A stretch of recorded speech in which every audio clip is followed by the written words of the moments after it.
All right, peeps, welcome to the Culture and People cast. Today we have Eric. Eric, in a few sentences, would you tell us who you are and what you do? Of course. My name is Erich Kurschat. I'm the owner of Harmony Insights LLC.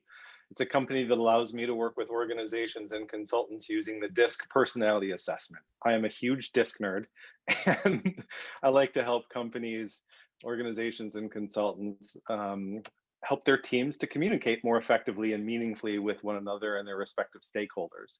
And I'm also the founder of the HR HotSeat Inclusive Mastermind community, which brings HR pros together around the country in 10 different chapters to solve common challenges and support one another in the vitally important work that they do.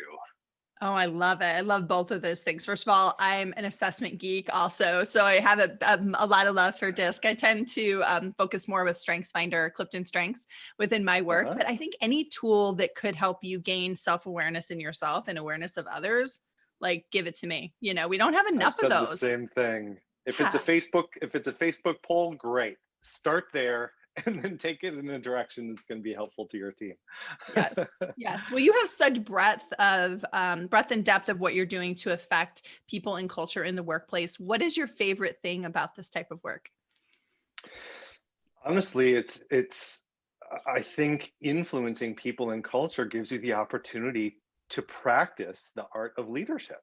And you don't have to have leadership in your title. You could be an individual contributor at any level of the organization. But I strongly believe that the leadership involves crafting a vision, aligning people with that vision, and then executing on it. And those are things that can be done at any level of the organization with any title, especially that alignment piece. That's really where I think people shine when it comes to influencing others and building culture is aligning people with whatever that vision is that you've put in place for your organization.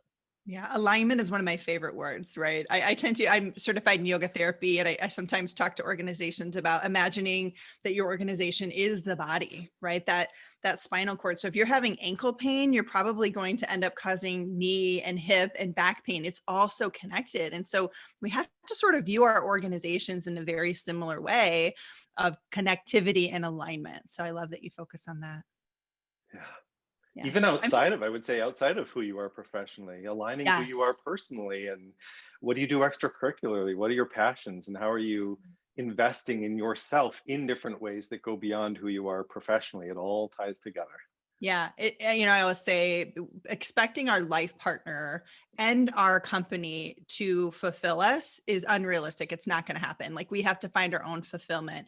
And that means like we have to find it on the personal side, which will help our professional side, and the professional side, which helps our personal side. And never before had those two things been more blended during COVID when people are working at home. Like I think it's the number one reason for burnout right now is the lack of division between work and home. And if you are relying on your partner and your company, sometime soon you may have neither of those because they can't be put in the position to to fulfill you in all those ways. No doubt. It's not reasonable. Yeah, unrealistic expectation on that one. So I'm Yeah. hearing from other leaders just engaging and their talent is a challenge for them right now. What are your thoughts?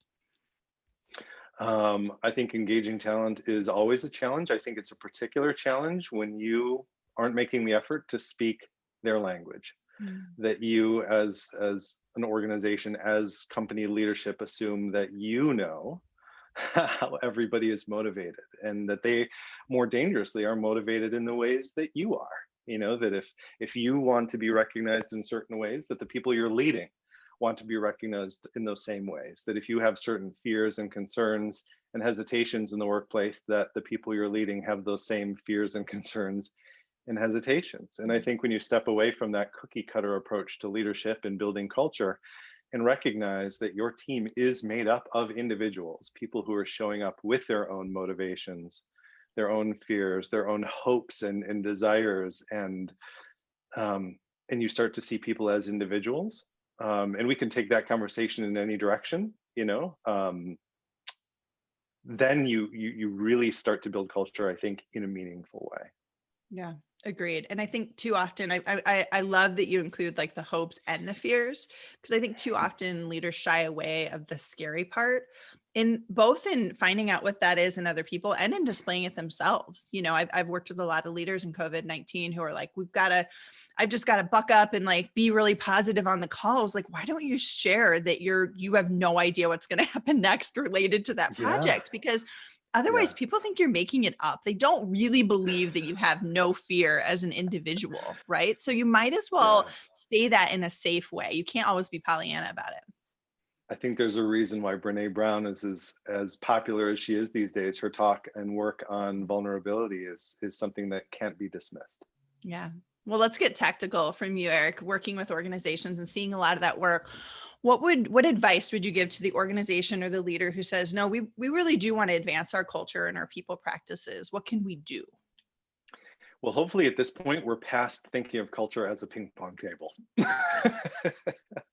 Love it. Probably cliche at that point for even me to say it, but I think that in several organizations, culture is something that is done to employees. Mhm. It's like we don't have culture today. By the way, every organization has culture. If you are more than one person, you have culture. Mhm. Um, there could even be an argument made perhaps for a solo practitioner that there's culture there, but Yep.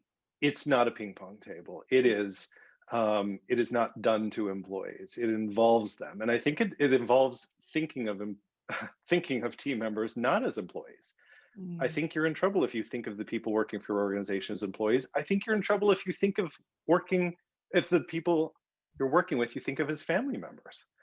I Yeah. don't know that I would work well with family members. I can guarantee that I wouldn't in some cases, right? And Mhm. honestly, I don't want to work with employees. Right. Who do you want to work with? It's up to you ultimately, maybe partners, but I want to think that I'm partnering in this pursuit. Number one, I think that I want to care. I want people to care about the employees. I want people to care about our partners and the culture. Number two, I want to listen. Even before I ask any questions, I want to listen. I want to care enough to listen to what is already being said, what is already being discussed, what is already needed. Then, three, I want to follow up with meaningful questions saying, I'm hearing this. This is how I would like to regurgitate that back to you. Is that what you're saying? If they say no, great. That gives me an opportunity to iterate on it and come back. And then, once I've cared enough, I've listened, I've asked follow-up questions, then I need to put that stuff to work. I need to act and say, this is what I've learned from you. This is the feedback I've gotten from you, engaging you in Mm. this conversation. It's very much a dialogue. These are the things I am now doing based on what I've learned. Is this important to you? Is it not? Let's continue that dialogue because it doesn't end once I've acted. Yeah. So we demonstrate care, we listen, we follow up, right? That here's what I heard, and then here's the action I'm going to take. And the reason I think it's important to say here's what I've heard is because we all listen through our own personal filter of our experiences, our inherited trauma, our work life. We're all filtering, and so we need to make sure that we're mirroring back, especially to our partners and teammates, this is what I heard. I think this is what you want me to do. One of my favorite quotes is, we don't see the world the way it is, or we don't see the world as it is. We see the world as we are. Mm. And so I could come to you and say, hey, I hear that diversity and inclusion is important to you. And so because of that, I've put together a diversity and inclusion committee. And then you say, not exactly what I had in mind. Mhm. you Right. know, maybe a good start. There might Yeah. be something else we can do that'll be more meaningful and impactful. Great. What is that? Let's work together and make it happen. That is how you're building culture. Yeah. And I think too often one of the problems that gets in the way of leaders really showing that they care, because I do think they care. I just don't think they have the time. It's a capacity or a capability issue, right? But first we have to create capacity so that we can build capabilities to do that better. I think too often our leaders are overloaded. I don't know about you, but I'm hearing from organizations who are on 8, 9, 10 hours of back-to-back Zoom calls a day with their leaders. When are their leaders focusing on their people if they're on back-to-back Zoom calls all day? Absolutely. In the work that I'm doing with personality styles, we all get overloaded for different reasons. We Yeah. want to take on more work so we can do it. We want to take on work so that we don't get in the way of relationships. We want to take on work because we do it well and others don't. They're different. There's different baggage, we'll say, that we bring to a lot of the decisions that we make. And it's no wonder that people are burnt out now. So we have to take a step back, take a deep breath, and talk through, okay, how can this be done better? Yeah. And tactically speaking, I heard from a lot of organizations about the almost excitedly about the uptick in productivity in like that March, April, May, a little bit into May. But I was saying it's not sustainable. And I think it was MetLife who just recently came out with that study. I think it was a double-digit increase in April of productivity, but it wasn't sustained because we're operating from a place of fear. I'm going to lose my job. I have to figure this out. I have to figure out how to lift and shift my day job into this virtual world. So people were working really, really hard to do that, but doesn't necessarily mean that they were working smart, right? It makes total sense. Yeah, that's great insight. I love that. Yeah. Yeah. If we So don't what respond to things like that, we will lose the very people that we rely on to be able to run our business. Right. So don't think, even if you ask once, I think you have to ask often, right? Especially during times like this where stuff's changing a lot. Like your team's opinion may change of what they want. If anything that you're doing is to check a box saying, I asked, or I listened, or I acted, Mhm. that to-do list isn't doing you much good. Agreed. Right. You almost need a to don't list. Yeah. Don't. Well, Eric, what other top leaders would you want to acknowledge as doing a great work around people and culture in their organizations or in the world of work? That's a great question. I love when it's asked too, because it allows us to shed light on other people. There are a couple of names, certainly so many that come to mind, but two that come to mind most readily. Number one, a friend of mine, Tracy Spanenberg. She was the chief people officer for the Granite Group. And Tracy is just a high level practitioner, very strategic thinking, a fellow introvert, a speaker, really just is all over the place these days, talking about the value of engaging teams and building culture. And she's doing it as a high level, leadership level Yeah. practitioner. And I Right. have such respect for that. Um, and I always like to balance it out. The other side of things is my friend Gregory Tall, who is the owner of the Gregory Tall Company. So he is a solutions, a service provider. He has a HR background, but he is doing more along the lines of, or in the sort of the realm of training, bringing folks together, helping them understand their communication style, having difficult conversations around race relations and um, diversity and inclusion and equity and belonging Mm. and basic management skills and more advanced leadership skills in ways that I think companies are really benefiting from. So Tracy Spanenberg and Gregory Tall are two of the names that come to mind first for me. Awesome. Those are great resources and individuals who we can start following and learning from, right? That's what we need. How about Yeah. favorite resources for you? That somebody says, "Yep, I want to get better. I want to advance my thinking around people and culture." Yeah. Two that come to mind. One is funny. It's a book that sits on my shelf that I don't even flip through on a regular basis, but it completely changed how I think about culture. And it is the Zappos 2011 culture book. I don't know if they continued to do one every year, but I had heard about this back in 2011 Nice. that you could order this book. And it even says $30 on the back.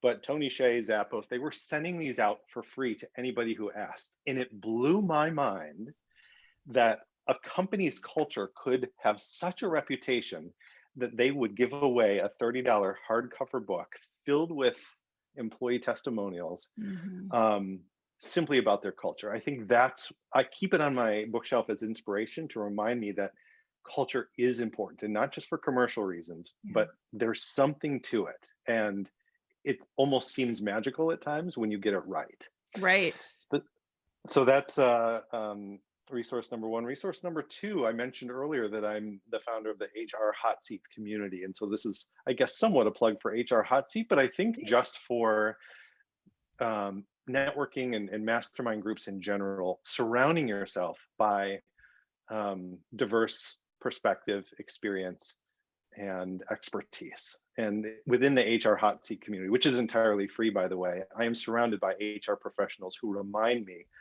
the value of the people working for our organizations and the culture that we're building and how you can't take those things for granted. So being a part of the HR Hot Seat community, which has grown so much larger than certainly I had originally intended, I think really keeps me on my toes. It keeps me informed and inspired.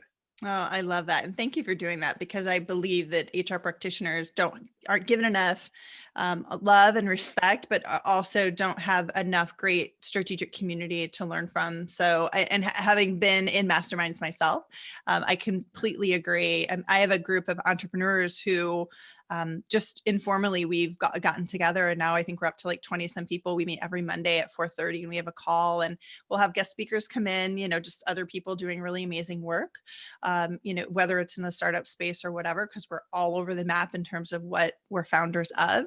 But then also Culture First. Have you heard of Culture First, the group out of Culture I Amp? have. Another I good have. group, just find a group for you guys, but find something. And thank you for doing that with HR Hot Seat. We'll make sure that we link to that in the resource section too. Of course. So Eric, thank you so much for all you're doing in the area of people and culture. I really just appreciate you being on the show today and for all your work. It's been my pleasure, Anna.